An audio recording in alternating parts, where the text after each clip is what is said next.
हवा में उड़ना है, पानियों पे चलना है, अपनी दुनिया को रंगों से भर। बिस्मिल्लाहिर्रहमानिर्रहीम। अस्सलामु अलैकुम जमात नहम, कैसे हैं आप सब? मुझे उम्मीद है कि आप सब खैरियत से होंगे इंशाअल्लाह ताला। जी डियर स्टूडेंट्स, आज का जो हमारा सबक है, उन्वान है, वो हदीस नंबर 4 है। आज हम हदीस नंबर 4 का मुताला करेंगे और हदीस नंबर 4 में क्या बयान किया गया है उसके मुतालिक जानेंगे। चले आएँ सबक का आगाज़ करते हैं। हदीस का तर्जमा। मन सल्ला, जिसने दुरूद पाक पढ़ा, अलैया, मुझ पर, मरतन, एक मरतबा, फतहल्लाहु, अल्लाह ने खोल दिया, लाहु, उस पर, बाबन, दरवाज़ा, मिनल आफियाती, आफियत का या आफियत से। लफ्ज़ी तर्जमा। जिसने मुझ पर एक मरतबा दुरूद भेजा, अल्लाह ने इसके लिए आफियत का दरवाज़ा खोल दिया। दुरूद पाक है क्या? दुरूद पाक रहमतों और बरकतों का एक बेकरां समंदर है, बेपनाह फैज़ो बरक़ात का सरचश्मा है। दुरूद पाक पढ़ने वाले पर अल्लाह ताला की रहमतें और बरकतें नाजिल होती हैं। दुरूद पाक पढ़ने वाले के लिए फ़रिश्ते भी जो हैं वो दुआ गो रहते हैं। मुख्तसरन ये कि दुरूद पाक के फैज़ व बरक़ात इस कदर हैं कि उनको एक ही बार में बयान करना नामुमकिन है। अब हम बढ़ते हैं तशरीह की तरफ।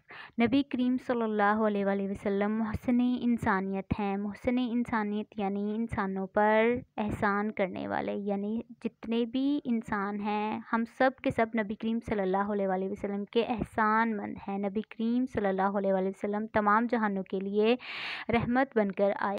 आप सल्लल्लाहु अलैहि वसल्लम ने बनी नू इंसान को दुनिया और आखिरत में कामयाबी का रास्ता दिखाया। बनी अरबी ज़ुबान के लफ्ज़ इब्न से माखूज़ है और यहाँ पर बनी नू इंसान से मुराद नस्ल इंसानी यानी कि आने वाली नस्ल और इंसान है। इनको दुनिया में भी और आखिरत में भी कामयाबी का रास्ता दिखाया कि इंसान ख़ुद को इस्लामी तालीमात के मुताबिक ढालकर ना सिर्फ आखिरत में बल्कि दुनिया में भी कामयाबी हासिल कर सकता है। वो कैसे हासिल कर सकता है कि ये जो दुनिया है वो आखिरत की खेती है। अगर वो यहाँ पर नेक अमल करेगा तो इसका सिला ना सिर्फ दुनिया में भी उसको मिलेगा बल्कि आखिरत में भी मिलेगा और वो दीन, दुनिया और आखिरत में कामयाब हो जाएगा। अपनी ज़िंदगी और अमल से हमारे लिए उसवा हसना पेश किया। अमल यानी किसी काम का करना, उसवा हसना यानी नेक मिसाल। मुराद नबी करीम सल्लल्लाहु अलैहि वसल्लम की हयात मुबारका। नबी ने अपनी ज़िंदगी से हमारे लिए नेक मिसाल कायम की। कैसे मिसाल कायम की? यानी कि आप सल्लल्लाहु अलैहि वसल्लम का उठना, बैठना, खाना, पीना, जागना, सोना, हर अमल जो है वो कुरानी तालीमात के मुताबिक होता था। इसके अलावा नबी करीम सल्लल्लाहु अलैहि वसल्लम की ज़िंदगी के मामला, चाहे वो निजी ज़िंदगी, दीनी ज़िंदगी, दुनियावी ज़िंदगी के मुतालिक हों वो या फिर वो आखिरत की ज़िंदगी के मुतालिक हों, वो मुकम्मल तौर पर कुरानी तालीमात के ताबे होते थे। मिसाल के तौर पर कुरान में नमाज का हुक्म दिया गया है कि नमाज कायम करो, मगर ये नहीं बताया कि नमाज कायम कैसे करनी है। नबी करीम सल्लल्लाहु अलैहि वसल्लम ने अमल के ज़रिए नमाज कायम करके सिखाया कि आया नमाज पढ़नी कैसे है। इंसान पर हुज़ूर सल्लल्लाहु अलैहि वसल्लम के एहसानात का तकाज़ा यानी कि दावा है कि हर चीज़ से बढ़कर आप सल्लल्लाहु अलैहि वसल्लम से मोहब्बत की जाए। आपके एहसानात हम पर बेशुमार हैं जिनका शुमार करना नामुमकिन है। मिसाल के तौर पर आप सल्लल्लाहु अलैहि वसल्लम ने अरब कौम जो कि जहालत के अंधेरों में डूबी हुई थी, इन्हें हिदायत इस्लाम से नवाजकर कामयाबी के रास्ते दिखाए। इन्हें तौहीद यानी कि रब एक है, मसावात, हम सब इंसान बराबर हैं और के तमाम मुसलमानों को बाहमी इत्फाक और भाईचारे से रहना चाहिए, इन सब का पैगाम दिया।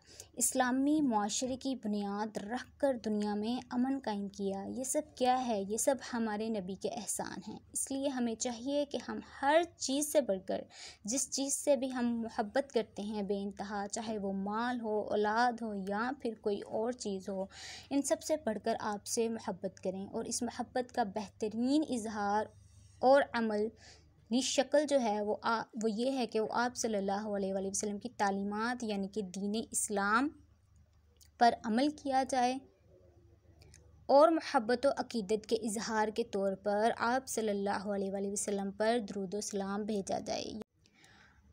محبت اور عقیدت یعنی کہ ہم اپنے نبی صلی اللہ علیہ وآلہ وسلم سے کس قدر محبت کرتے ہیں، کتنا دل سے ان کے ساتھ ہمیں پیار ہے، اس کے اظہار کے اور بھی طریقے ہیں، لیکن آپ صلی اللہ علیہ وآلہ وسلم پر درود پاک پڑھ کر اس کا اظہار جو کرنا ہے وہ سب سے بہترین جو ہے عمل ہے۔ قرآن حکیم میں سورۃ الاحزاب میں ارشاد ہے، بے شک اللہ اور اس کے فرشتے نبی صلی اللہ علیہ وآلہ وسلم پر درود بھیجتے ہیں، اے ایمان والو تم بھی ان پر درود و سلام بھیجا کرو۔ اب اسی آیت سے متعلق میں آپ کو مزید تفصیل سے بتاتی ہوں۔ اللہ کی طرف سے اپنے نبی پر صلوات کا مطلب یہ ہے کہ وہ آپ پر بے حد مہربان ہے، آپ کی تعریف فرماتا ہے، آپ کے کام میں برکت دیتا ہے، آپ کا نام بلند کرتا ہے اور آپ پر اپنی رحمتوں کی بارش فرماتا ہے۔ یعنی اللہ تعالیٰ جو ہیں وہ اپنی محبت کا اظہار نبی پر درود پاک پڑھ کر رہے ہیں۔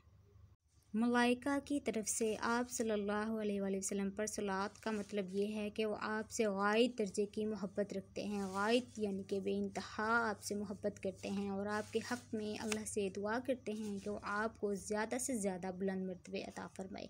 یعنی وہ دعا کر رہے ہیں اپنے رب کریم سے کہ رب کریم جو ہے وہ آپ صلی اللہ علیہ وآلہ وسلم کو بلند مرتبے عطا کریں، آپ کے دین کو سر بلند کرے، آپ کی شریعت یعنی کہ قانون الہی اسلامی قانون اس کو فروغ بخشے، فروغ یعنی کہ تابنا کی رونق بخشے اور آپ کو مقام محمود پر پہنچائے۔